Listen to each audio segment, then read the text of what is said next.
কোরিয়ানদের মতো নরম প্লাম্পি এবং প্রাকৃতিকভাবে গোলাপি ঠোঁট পেতে হলে ঠোঁটের মৃত কোষ দূর করা এবং আর্দ্রতা বজায় রাখা সবচেয়ে জরুরি। নিচে কিছু কার্যকরী ঘরোয়া রেমেডি দেওয়া হল। ১.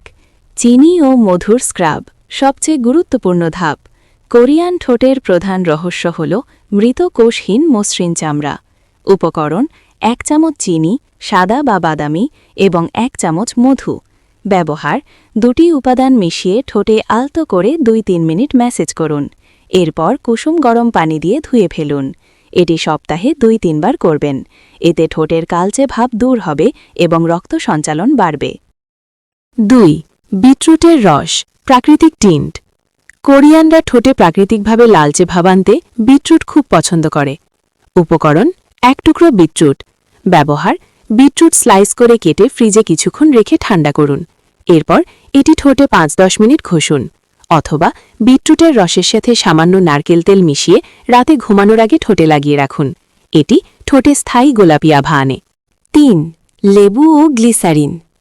লেবুতে থাকা ব্লিচিং উপাদান ঠোঁটের কালো দাগ দূর করতে সাহায্য করে। উপকরণ: ১/২ চামচ লেবুর রস এবং ১/২ চামচ গ্লিসারিন। ব্যবহার: দুটি মিশিয়ে রাতে ঘুমানোর আগে ঠোঁটে লাগান। সকালে ধুয়ে ফেলুন। লেবু দাগ কমাবে এবং গ্লিসারিন ঠোঁট নরম রাখবে। ৪. গোলাপের পাপড়ি ও দুধ। গোলাপের পাপড়ি ঠোঁটের গোলাপি রং ফিরিয়ে আনতে জাদুর মতো কাজ করে। উপকরণ: ৫-৬টি গোলাপের পাপড়ি এবং কাঁচা দুধ। ব্যবহার: গোলাপের পাপড়ি দুধে কিছুক্ষণ ভিজিয়ে রাখুন। এরপর পেস্ট তৈরি করে ঠোঁটে লাগান। ১৫ মিনিট পর ধুয়ে ফেলুন। এটি ঠোঁটকে কোমল ও গোলাপি করে। ৫. হলুদ ও দুধের স্বর।